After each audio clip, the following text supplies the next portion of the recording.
और इसी बीच पखाजूर से बड़ी खबर अपने दर्शकों को बता दें, पुलिस और नक्सलियों के बीच मुठभेड़ हुई है।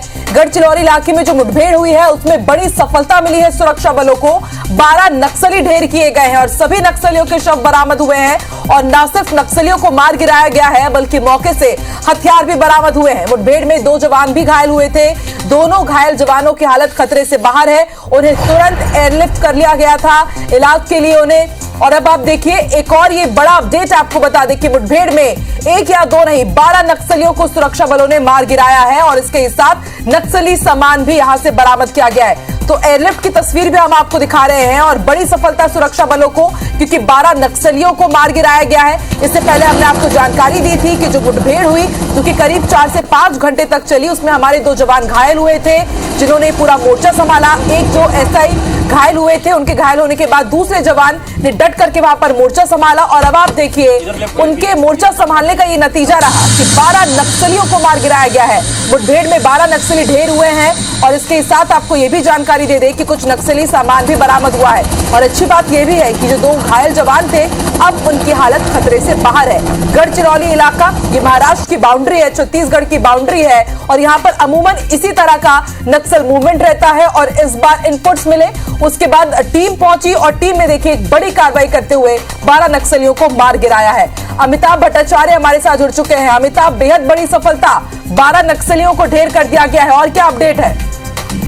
देखिए, ये जो मुठभेड़ चल रही थी आज सुबह से, उसमें 12 नक्सली जो मारा गया है उनके पास से करीब 7 ऑटोमेटिक हथियार और AK-47, 3 AK-47, 2 इंसास, 1 कार्बाइन और 2 SLR हथियार बरामद किए गए हैं। जी अमिताभ, और इसके साथ ये जानना चाहेंगे क्या इनपुट्स मिले थे और उसके बाद ये मुठभेड़ हुई है और 12 नक्सली मार गिराए गए? जी देखिए, इसमें जो 12 नक्सली मार गए उसमें एक इनामी नक्सली भी जो है, जो DVCM के सदस्य है लक्ष्मण आत्रम, वो भी ढेर हुआ है इस 12 नक्सली में, वो भी है। और बाकी जो नक्सली है उसके बाद ही बताया जा सकता है कि इनमें किसके ऊपर इनाम है और किसके ऊपर नहीं है। जी ठीक है, और किस कैडर के ये नक्सली बताए जा रहे हैं? क्या कोई नक्सली कमांडर, कुख्यात नक्सली कुछ अभी क्या शिनाख्त हो पाई है नक्सलियों की?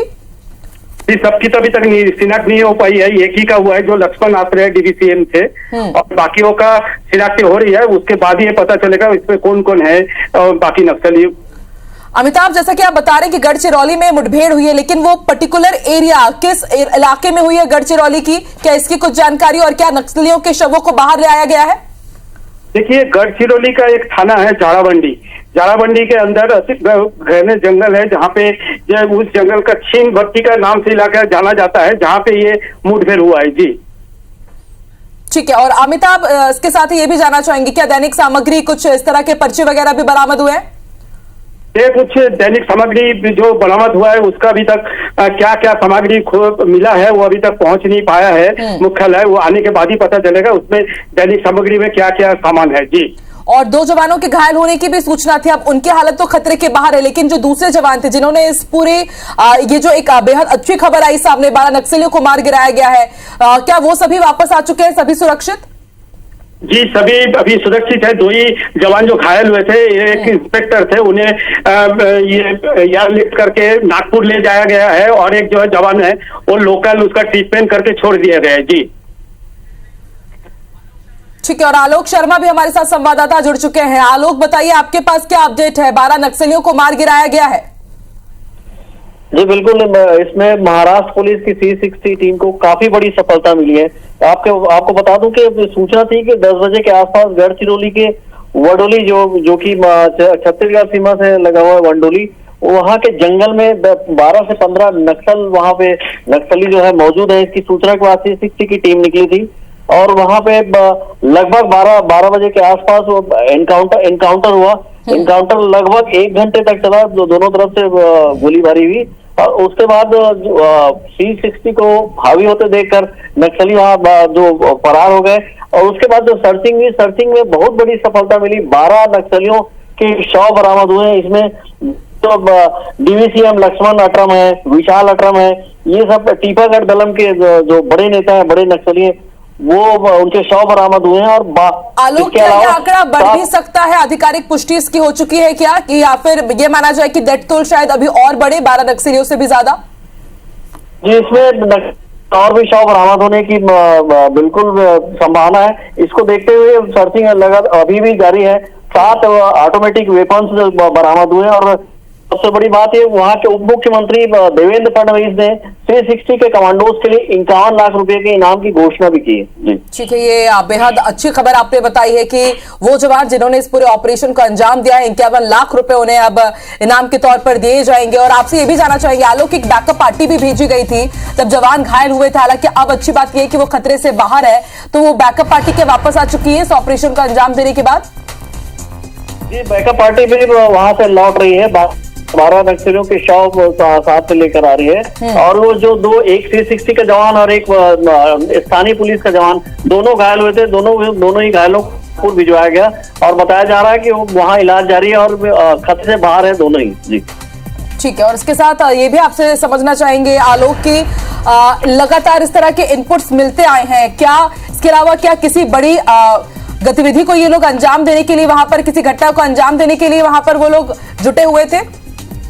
जी, जिस तरीके से वहां पे सूत्रों से सूचना मिली है कि नक्सल मोर्चे पर फोर्स लगातार हावी हो रही है, उसी को देखते हुए किसी छत्तीसगढ़ की सीमा के पास ये वंडोली गांव के जंगल में मौजूद थे 12 से लगभग 15 नक्सली और किसी अंजाम देने के लिए ही वो जिस तरीके से वहां पे जमा हुए थे, बड़ी घटना को अंजाम देने के लिए जमा हुए थे। इसको देखते हुए 360 की टीम सर्चिंग के लिए निकाली गई और ये बहुत बड़ी सफलता मानी जाएगी कि 12 नक्सलियों बरामद हुए। उसके अलावा 7 ऑटोमेटिक वेपन जिसमें AK-47, इंसास, कार्बाइन, SLR ऐसे बड़े हथियार भी बरामद हुए। बाकी आलोक, बेहद बड़ी सफलता है, ना सिर्फ 12 नक्सलियों को मार गिराया गया बल्कि जैसा कि आप बता रहे हैं कि बड़े बड़े हथियार भी बरामद हुए हैं। हाईटेक तकनीक वाले ये हथियार थे तमाम जिन्हें बरामद कर लिया गया है। ये बड़ा अपडेट हमारे दर्शकों को हम बता रहे हैं। इस बीच नरेश मिश्रा भी हमारे सहयोगी जुड़ गए हैं। नरेश, जरा उस इलाके के बारे में अगर आप बता पाए जहां एग्जैक्ट ये मुठभेड़ हुई, 3 घंटे से अधिक तक मुठभेड़ हुई और 12 नक्सली मारे गए, क्या अपडेट है आपके पास? देखिए, ये पखांजूर राजनांदगांव इससे लगा हुआ गढ़चिरौली का क्षेत्र है और इससे पहले भी यहाँ पर लगातार पुलिस के ऑपरेशन रहे हैं और 360 जो STF की तरह, जैसे छत्तीसगढ़ में STF ऑपरेट करती है, इसी तरह से विशेष महाराष्ट्र की नक्सल मोर्चे पर ट्रेंड फोर्स है 360। इससे पहले भी कई बड़े ऑपरेशन यहाँ पर किए हैं। तो इसी तरह से इनको इस तरह की सूचना मिली थी कि माओवादिस्ट की मौजूदगी है काफी बड़ी तादाद में और ये ऑपरेशन किया गया। और आप देखिए कि ये जो इससे पहले भी जो बड़े ऑपरेशन हुए हैं, ये जो MCC जोन है उससे जुड़े कई माओवादी मारे गए थे इसी एरिया से लगे हुए क्षेत्र में। और पिछले कुछ दिनों पहले एक कांकेर की तरफ से जो ऑपरेशन हुआ था, इसमें भी 29 माओवादी मारे गए थे। तो ये जो पूरा एक कॉरिडोर है जहां से छत्तीसगढ़, महाराष्ट्र, अबुझमाड़ और साथ ही राजनांदगांव की तरफ, ये जो जंक्शन है जहां पर माओवादियों की अक्सर बड़ी तादाद में मौजूदगी होती है, इसको पूरे एरिया को न्यूट्रलाइज करने के लिए संयुक्त रूप से ऑपरेशन समय समय पे महाराष्ट्र और छत्तीसगढ़ पुलिस के कोऑर्डिनेशन से किया जा रहा था। और ये जो इंटेलिजेंस शेयरिंग है, इसकी वजह से छत्तीसगढ़ को भी फायदा हो रहा है और महाराष्ट्र को भी। तो महाराष्ट्र ने भी अपने जो गढ़चिरौली से लगे हुए क्षेत्र हैं, जो गढ़चिरौली डिवीजन है, उसको न्यूट्रलाइज करने के लिए ये ऑपरेशन यहाँ पर किया। जो वहाँ SP रह चुके हैं वर्तमान में, DIG अंकित गोयल, उनके नेतृत्व में ये ऑपरेशन हुआ और जो 12 नक्सली हैं उनके डेड बॉडी रिकवर कर ली गई हैं। जैसा कि अभी आलोक बता भी रहे थे कि अत्याधुनिक हथियारों के साथ ये बरामद हुआ है। तो एक जो पूरा ग्रुप है, क्योंकि आमतौर पर 3 AK-47 बरामद होने का मतलब ये है कि जो सेंट्रल कमेटी के भी सदस्य इसमें शामिल हो सकते हैं, जो घटना स्थल पर जिनकी मौत हुई होगी, जिनकी बॉडीज वहां से रिकवर की गई हैं। हालांकि अभी शिनाख्ती करके पूरी डिटेल महाराष्ट्र पुलिस की तरफ से सामने नहीं आई है, लेकिन एक बड़ा ऑपरेशन सफल पुलिस ने यहाँ पर लॉन्च किया है। तो छत्तीसगढ़ और महाराष्ट्र का बॉर्डर का एरिया है, आम पहुंच का क्षेत्र नहीं है। यहाँ पर नजदीकी थाने की भी दूरी कम से कम 30 किलोमीटर है और घना जंगल का और माड़ से लगा हुआ ये क्षेत्र है। चलिए, बहुत सारे आपने जानकारी विस्तार पूर्वक हमारे दर्शकों तक पहुंचाई है। बहुत शुक्रिया नरेश, और अपडेट्स हम तक पहुंचाते रहिएगा। इस पूरी बड़ी खबर पर हमारी भी नजरें बनी रहेंगी। बहुत शुक्रिया आप सभी सहयोगियों का।